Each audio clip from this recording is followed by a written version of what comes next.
Hi, we just went over the technical stuff, but all right. Hi, I'm Olivia Booth. I've been teaching in the foundation department at Woodbury for um, more than 15 years.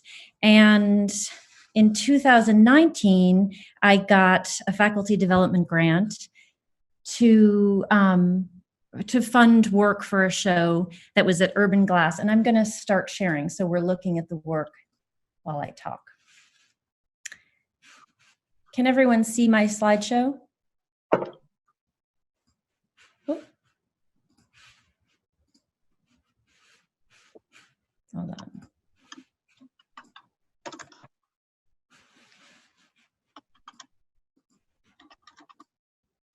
Okay, I hope you can see it. Yes? Yes. Okay, cool. Sorry for that delay. So it was a show at Urban Glass at the Agnes Varis Gallery in Brooklyn, and it was curated by a friend and someone I've worked with before at Sculpture Center in Queens, in New York. And it was called Drawing Out Time. And I particularly appreciated the Woodbury funding to help make the work because it required quite a lot of processes. I use glass. Most of the time my work is manifest in glass, and I needed to work with a lot of the verbs of glass: slumping, fusing, blowing, torching, and that requires funding. And so it was really really very much appreciated what I received. And that is kind of what I'm interested in. One of the main things I'm interested in why I use glass is for that very reason, that it's such a mutable material, as Ronnie Horn calls it, who uses it quite a bit. It's an endlessly mutable identity that glass has. So that's one of the main reasons I'm interested in using it in general. Okay, I'm starting here, or semi-starting with a drawing, because all my work begins and ends with drawing, even though it comes to be in its final form, usually involving glass and transparent materials. Drawing is where it gets thought through and figured out, and sometimes ends. And I say that because I teach drawing now at Woodbury and at other schools, and my students' work has a big impact, and what I do with my students and what they do in the class always affects how I'm thinking about drawing and how drawing can be used to think. So this is another view of the gallery. And in the show, there were 5 series of works, and they've been cooking for a long time. I usually have, a decade's worth of thoughts about a series, simultaneous series that I'm working on. So I'm just going to try and run through them. And if I run out of time, excuse me. So the first series I'll talk about is this vibraphone. I should say that I've been working with these borosilicate pipes for years, and they're fun to work with. They're interesting to me because I'm interested in when glass is neither screen nor vessel nor window, when it can be something other than those 3 things. And these tubes are mostly used in labs, like scientific labs, and as bong tubes or other tubes for smoking. So I'd been working with these tubes and thinking about making instruments in general and making instruments with glass. Here I am with Rennie Tang, who I met, thank you Woodbury, through Woodbury. We've been working for years on, I don't know what we'd call them, sort of events or performances or activities, prompts that use these tubes to measure, to choreograph bodies in space, and even to play a little, like actually play like instruments. And in the past, I made a series of glass percussion pieces for Ted Burns, who you see there playing. He's a percussionist in LA. And at the Sculpture Center, I had done some pieces that were hypothetical instruments. But I think what I'll say about that is that I'm always thinking about what could be said to be an instrument and how I could ask the viewer to play with me, whether it's a kind of phenomenological or theoretical play, or whether it's literal play. So who's playing who, maybe? here's how the glass vibraphone sounds. I purposely made it about sound and not music. I'm not a musician. So I wanted it to be about series of sounds one could make. So at the gallery, you could play the glass vibraphone. Some people were very nerve-wracked by it. I find it very sturdy, but I guess it's meant. All my work is meant, obviously, to play upon tension because it is glass. And since the show in 2000, the show was in February 2000.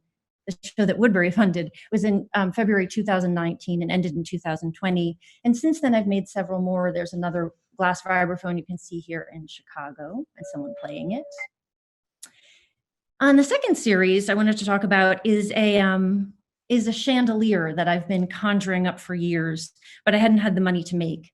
And it's a ritual chandelier. And from it, you can eat, you can play music, you can read, you can all glass and electrical, and I shouldn't say all glass. There's plastic. There's a polymer in the middle.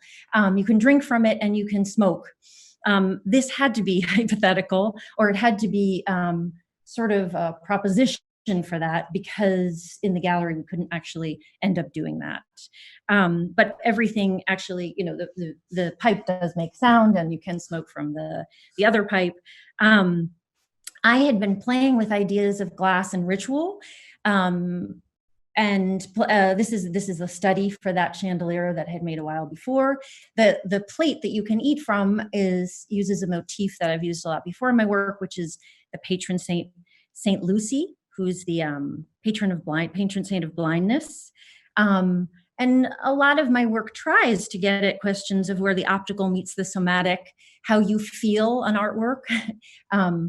When is seeing feeling and when is it not? This was a piece I had done in 2018 that was in Altadena. It was in Altadena in an empty pool, a venue called TARP.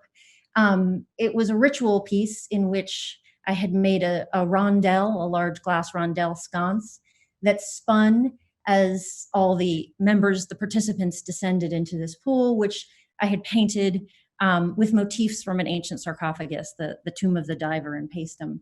And so there was kind of an event attached, a ritual attached to this spinning glass. So I've been working on the idea of how to make glass be the center of ritual in a kind of felt earthen way, as opposed to this slidey, slippery screen we slip around on all day. So this was kind of a consummation of that, which I was really excited to be able to do. This is another ritual piece. This is called Resurrection Piece 3. I've made several of these where I break and reform an ashtray, in this case, in the hot shop, in the glass hot shop, over and over again, sort of resurrecting it. And then it became a staff.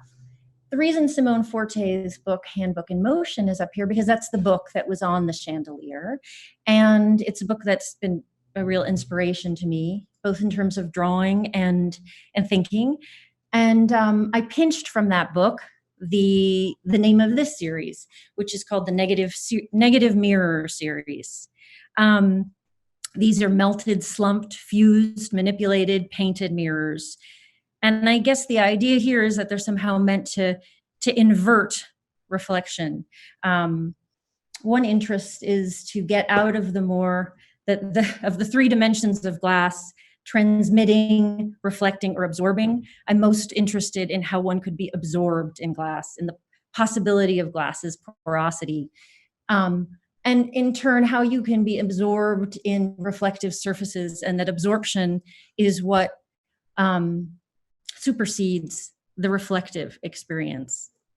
For a while, I was sort of thinking, oh, these are my anti-selfies, because you kind of are warped and you can't see yourself, and you get stuck in a lot of alchemy in the pieces. They're melted mirrors, so there's a lot of gunk. But I don't know if that's true. That's just something I'm throwing out there. So here are some melted mirrors, some negative mirrors, as Simone Forti says. The first time I ever worked alchemically with mirrors was at the Schindler House. I replaced the mirrors in the bathroom with mirrors with a certain motif. And at that was almost 10 years ago. And in that same installation, And I shared the space. Thurman Grant, who I also, I think, met through Woodbury. Again, thank you, Woodbury, for that. He did an installation in half the house, and I did an installation in the other, but they were in dialogue.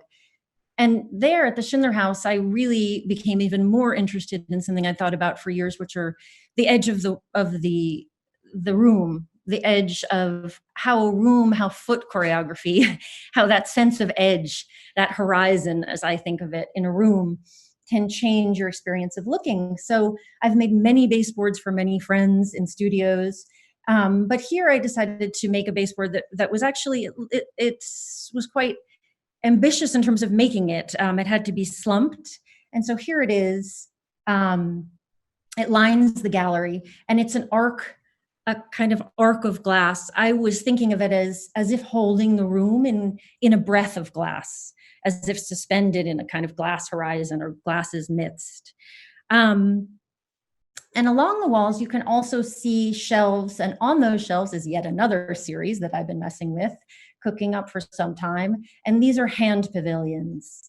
And I've been making these for a while. This is one at another show in the Pilchuck Gallery in Seattle last year. And this is a middle finger pavilion for Dan Graham. These hand pavilions are kind of, you're meant to stick your hand in them, but you don't need to.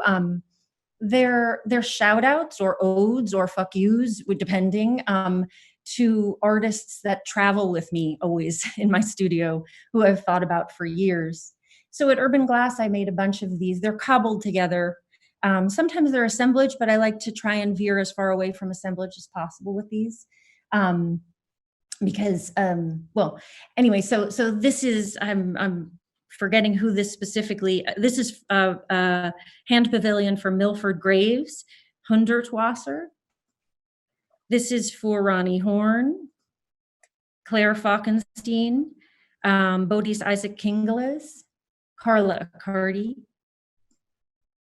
And there they are on the wall with drawings that I did just using my finger and some gouache that filled the walls. This is what I call my space junk. This is from my this is just from my sketchbook, but they became larger and spread across on the walls.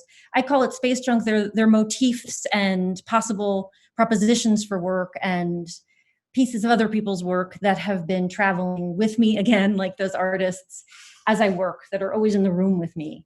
So they were also along the walls, and they sort of blended with details of tiny pieces of glass and shadows.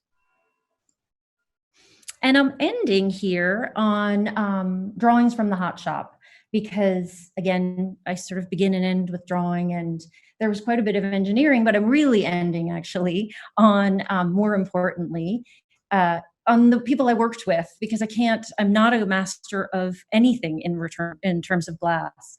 I work almost always with those who are. So these are the people who Woodbury helped me pay for working with: Sibel Yuksek and Yuri Davilier and Adam Cohen and Ethan Stern. Actually, I think you say Yuri Davilier. Sorry about that pretentious pronunciation.